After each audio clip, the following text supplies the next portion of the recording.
No one spoke to the homeless man for 10 years, until a stranger sat beside him and listened. For 10 years. Walter Thompson had been invisible. Not literally, of course. People saw him sitting on the same bench outside the downtown library every day, rain or shine. They saw his weathered face, his gray beard that had grown wild and unkempt, his layers of mismatched clothing that told the story of a decade spent on the streets. But they didn't really see him, not as a person with a name, a history, or feelings that could be hurt by their deliberate indifference. Walter had become part of the urban landscape, as permanent and unremarkable as the bronze statue of the city's founder that stood 20 feet away. Commuters hurried past him on their way to work, their eyes fixed on their phones or the sidewalk ahead, carefully avoiding any acknowledgement that might invite an uncomfortable interaction. Mothers pulled their children closer when they walked by, whispering warnings about stranger danger, while Walter sat quietly reading discarded newspapers or simply watching the world go by. The bench had become Walter's office, his living room, his sanctuary. He knew every crack in the concrete beneath his feet, every chip in the paint on the armrest where he rested his elbow. He knew the rhythm of the city around him, the morning rush at 8 a.m. when the coffee shop across the street filled with caffeine-seeking office workers, the lunch crowd at noon, the evening exodus, when everyone hurried home to lives and families that Walter could only imagine. But what hurt Walter most wasn't the cold or the hunger or even the constant uncertainty of where he would sleep each night. It was the silence. The complete absence of human connection that had stretched on for so long that he sometimes wondered if he had become a ghost, visible but unable to interact with the living world around him. Walter hadn't always been homeless. 10 years ago, he had been Walter Thompson, high school English teacher, beloved by his students for his passion for literature and his ability to make Shakespeare relevant to teenagers who thought the Bard was hopelessly outdated. He had a small apartment filled with books, a reliable car, and a sense of purpose that got him up every morning. Excited to share his love of learning with the next generation, the downward spiral had started with his mother's Alzheimer's diagnosis. Walter had been her only child, her sole caregiver, and he had watched helplessly as the brilliant woman who had raised him, alone, disappeared piece by piece into the fog of dementia. The medical bills mounted despite his insurance, and Walter had taken out loans, maxed out credit cards, and eventually mortgaged his small house to pay for her care. When his mother finally passed away after 3 years of decline, Walter was financially ruined and emotionally devastated. The grief was so overwhelming that he couldn't function, couldn't teach, couldn't maintain the facade of normalcy that his job required. He took a leave of absence that became permanent when the school district, facing budget cuts, decided not to renew his contract. Without income, Walter lost his house, his car, and eventually his hope. The few friends he had tried to help at first, but Walter's depression and pride made him difficult to reach, and eventually they stopped trying. Social services offered temporary assistance, but the bureaucracy was overwhelming for someone barely able to get out of bed each morning, and Walter fell through the cracks of a system designed to help people who could advocate for themselves. That's how Walter Thompson, who had once inspired hundreds of students to love learning, ended up on a bench outside the downtown library, watching life happen around him while feeling completely disconnected from it all. The first year had been the hardest, filled with shame and disbelief that his life had come to this. But as the months turned to years, Walter had settled into a kind of numb acceptance, surviving day by day without any real hope that things would ever change. The morning of October 15th started like any other for Walter. He woke up in the doorway of a closed electronics store 3 blocks from his bench, his joints stiff from sleeping on concrete, his stomach empty and growling. The autumn air carried the promise of winter, and Walter pulled his worn jacket tighter as he made his way through the quiet streets toward the library. The library didn't open until 9 a.m., but Walter liked to claim his bench early, before the morning commuters started their daily parade of avoidance. He settled into his usual spot, pulling out a paperback copy of To Kill a Mockingbird that he had found in a dumpster behind a bookstore. The pages were water-damaged and some were missing, but Walter had read the book so many times he could fill in the gaps from memory. As the city woke up around him, Walter observed the familiar patterns of urban life. There was Margaret, the barista from the coffee shop, arriving for her opening shift with her purple hair and multiple piercings, always looking tired but managing a smile for her customers. There was Mr. Chen, the elderly man who walked his small white dog past the library every morning at exactly 8:30, always dressed in a perfectly pressed suit despite his obvious retirement. And there was the businessman.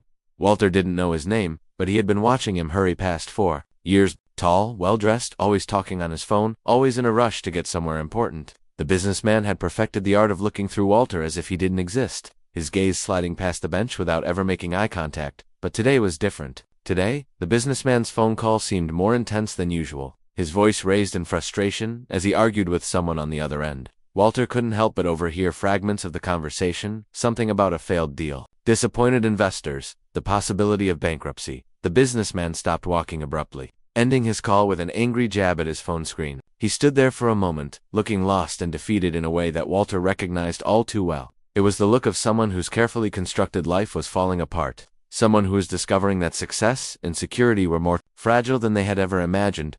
To Walter's amazement, the businessman looked around as if seeing his surroundings for the first time, and his eyes landed on the bench where Walter sat. For a moment, their gazes met, and Walter saw something he hadn't seen in years. Recognition. Not recognition of Walter as a person, necessarily, but recognition of the bench as a place where someone could sit and think, without a word. The businessman walked over and sat down on the other end of the bench, leaving a careful distance between himself and Walter Depot. He put his head in his hands and sat in silence, his shoulders shaking slightly with what might have been suppressed tears.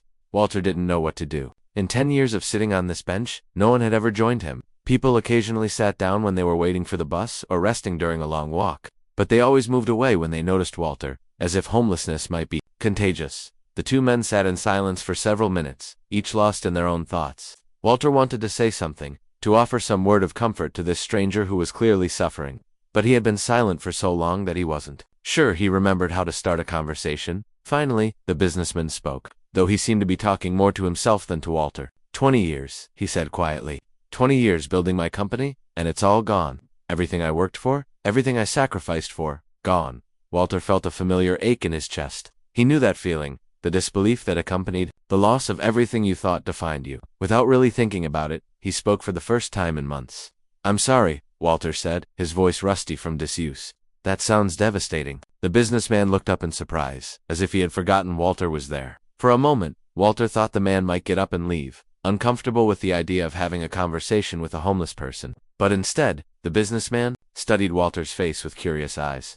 You know what the worst part is? The businessman continued, apparently deciding that a stranger on a bench was as good a confidant as any. I thought I was so smart, so successful. I looked down on people who couldn't make it, people who ended up, well, people in situations like yours. I thought it was because they didn't work hard enough, didn't make smart choices. Walter nodded slowly. It's easier to believe that when you're on top. Makes you feel like you're in control, like bad things only happen to people who deserve them.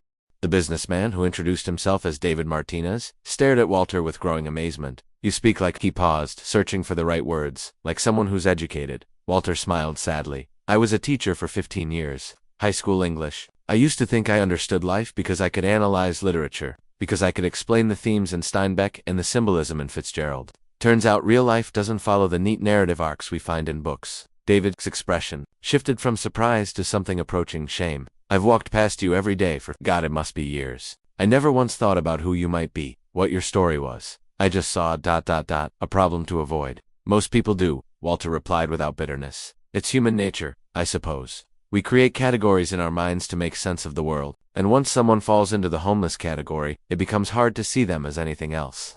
They sat in comfortable silence for a while, watching the morning crowd thin out as people settled into their offices and routines. David seemed in no hurry to leave, despite the expensive watch on his wrist that probably had multiple alarms reminding him of important meetings and deadlines. What happened? David asked finally. If you don't mind me asking, how does a teacher end up here? Walter finished gently. It's not a very original story, I'm afraid. Sick parent, medical bills, depression, job loss, foreclosure. The dominoes fell pretty quickly once they started falling.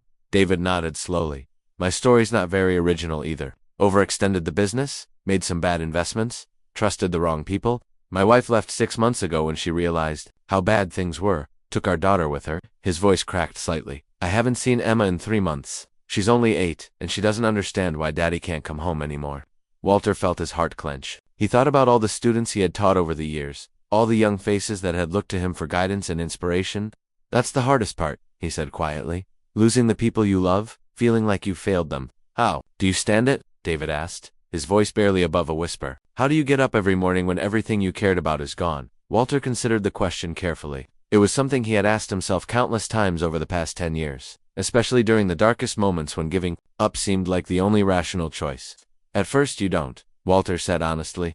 At first you just survive. 1 hour at a time, 1 day at a time. You stop thinking about the future because it's too overwhelming, and you try not to think about the past because it's too painful. You just exist in the present moment, and try to find small things to be grateful for. Like what? David asked, genuinely curious. Walter gestured around them, like this bench. Like the fact that the library lets me use their bathroom and doesn't. Kick me out as long as I'm quiet. Like the barista over there who sometimes gives me leftover pastries at the end of the day. Like conversations with strangers who remind me that I'm still human. David looked at Walter with new respect. You're talking about gratitude when you have every reason to be bitter. Bitterness is a luxury I can't afford, Walter replied. It takes too much energy, and I need all my energy just to survive. Besides, I've learned that everyone is fighting battles you can't see. The businessman who ignores me on the street might be going home to a sick child or a failing marriage. The woman who crosses the street to avoid me might have her own trauma that makes her afraid. We're all just doing the best we can with what we have.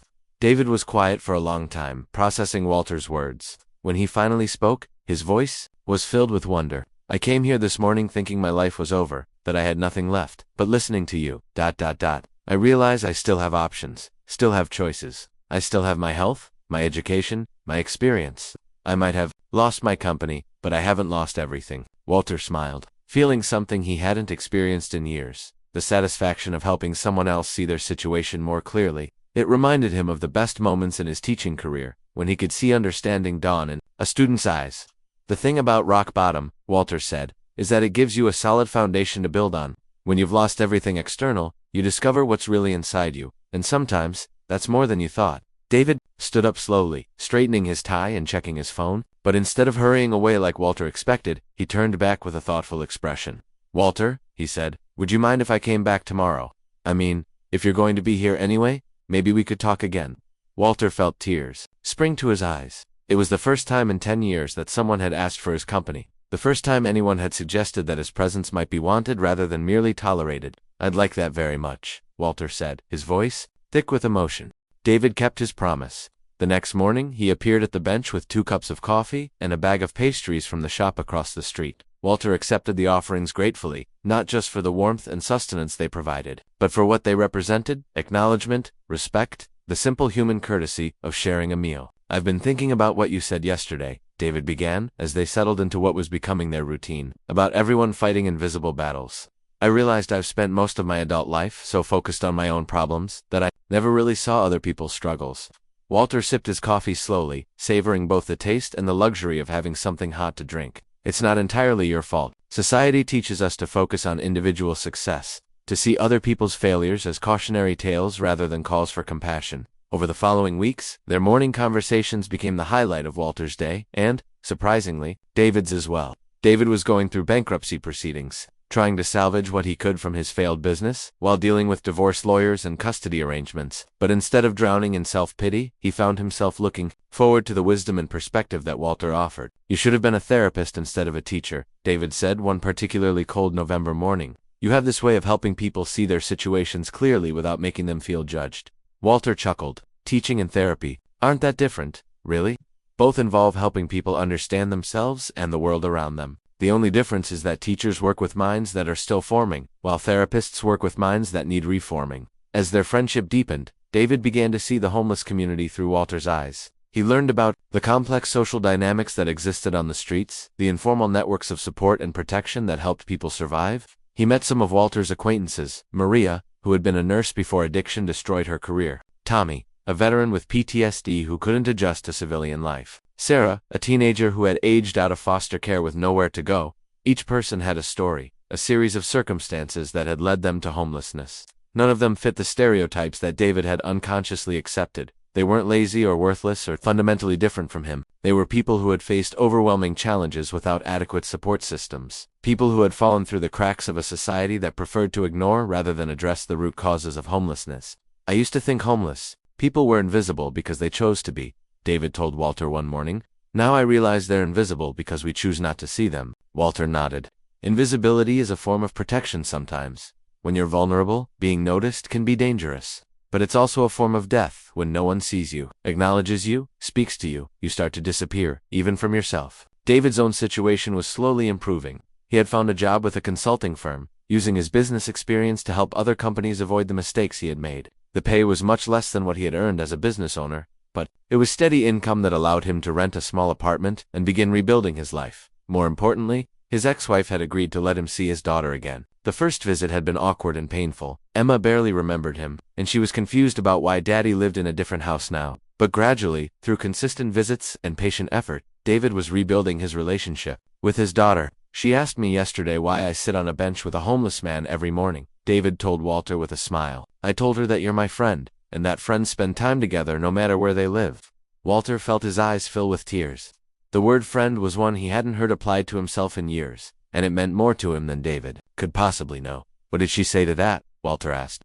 She said she wants to meet you sometime. She's been learning about kindness and helping others at school, and she thinks it's cool that her dad has a friend who lives outside. The idea of meeting David's daughter both thrilled and terrified Walter. He hadn't interacted with a child in years, and he worried that his appearance and circumstances might frighten her. But David was insistent. Emma needs to understand that people's worth isn't determined by their possessions or their living situations, David said firmly. And you need to remember that you're still the teacher who inspired hundreds of students. That part of you didn't disappear just because your circumstances changed.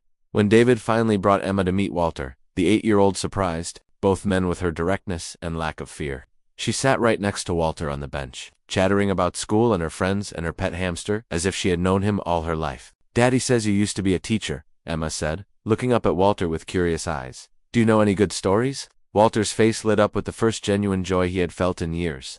Do I know stories? Well, let me tell you about a young girl named Scout Finch who lived in Alabama and learned some very important lessons about courage and kindness. As Walter began to tell Emma about To Kill a Mockingbird, adapting the story to make it appropriate for her age, David watched in amazement. This was the teacher Walter had once been, engaging, passionate, able to make literature come alive. For young minds, the homeless man on the bench disappeared, replaced by the educator who had never really been lost, just buried under years of pain and isolation.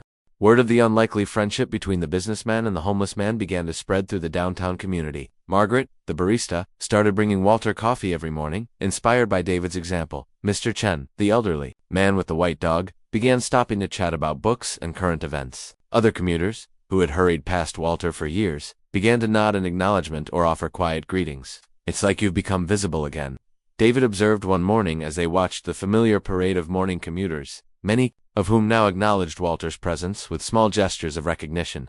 I think I was always visible, Walter replied thoughtfully. People just needed permission to see me. Your friendship gave them that permission. The transformation wasn't just in how others saw Walter, it was in how Walter saw himself.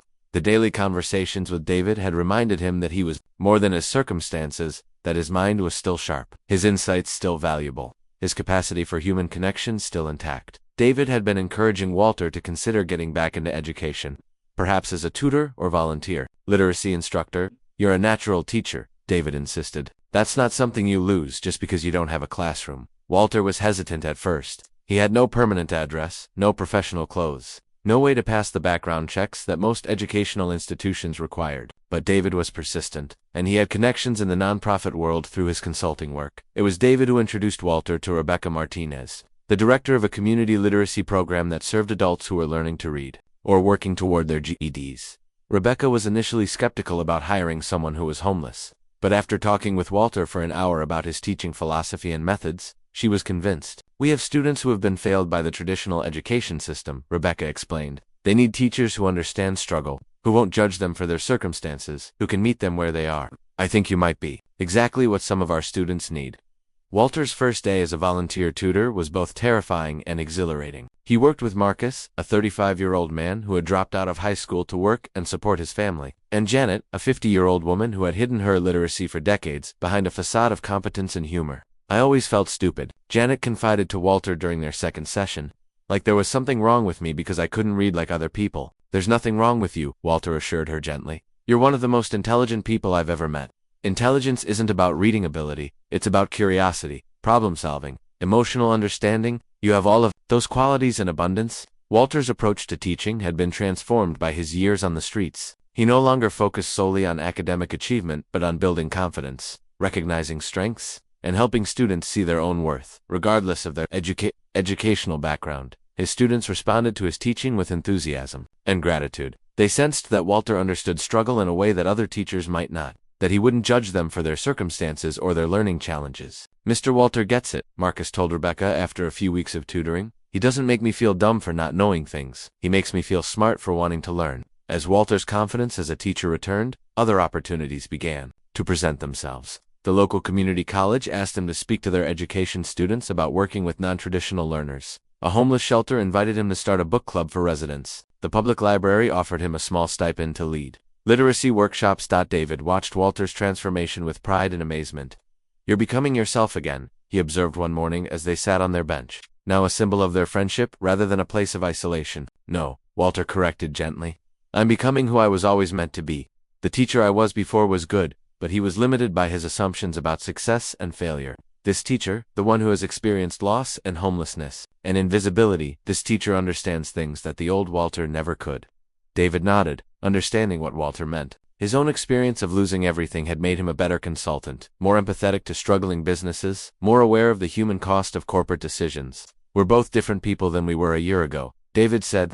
"Better people, I think. Broken people who learned how to use their cracks to let the light in," Walter agreed, paraphrasing Leonard Cohen.'s winter turn to spring. Walter's life continued to stabilize. The literacy program had offered him a paid position, and with David's help, he had found a small studio apartment in a transitional housing program. It wasn't much, just a bed, a desk, and a tiny kitchenette, but it was his. And it had an address. But Walter still returned to the bench outside the library every morning.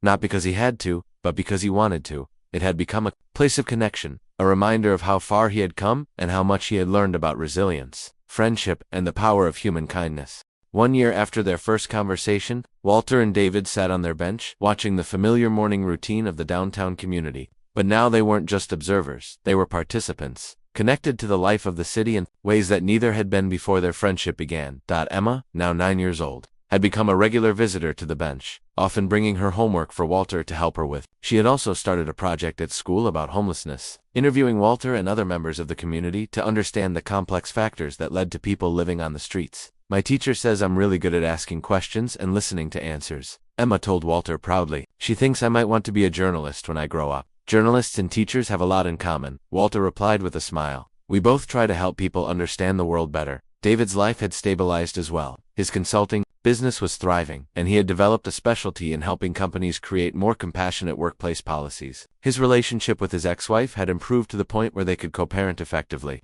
and he was even dating someone new, a social worker who shared his newfound commitment to addressing social issues. But perhaps the most significant change was in the downtown community itself. Walter and David's friendship had sparked a broader conversation about homelessness, leading to the creation of a business coalition focused on providing job training and employment opportunities for people experiencing homelessness. It started with one conversation. David marveled as they watched Margaret from the coffee shop chatting with Tommy, the veteran who now worked part-time at a local bookstore. "One moment when I was vulnerable enough to sit down, and you were brave enough to speak up." Walter nodded, thinking about all the lives that had been touched by their unlikely friendship. "I used to think that my story was about loss, losing my mother, my job, my home, my identity. But I realize now that it was really about finding something I didn't know I was missing." "What's that?" David asked, though he suspected he knew. "The answer? Purpose," Walter said simply. "For 10 years I thought my purpose had been taken away when I stopped being a teacher, but I was wrong. My purpose was just waiting for me to be ready to embrace it again." The literacy program where Walter worked had expanded significantly, and he was now the coordinator of volunteer tutors. He had also started a program that paired formerly homeless individuals with business mentors, helping them develop the skills and confidence needed to rejoin the workforce. "You know what the most important thing I learned is?" Walter asked David as they prepared to start their respective days. "Tell me, that everyone has a story worth hearing, wisdom worth sharing, and value worth recognizing.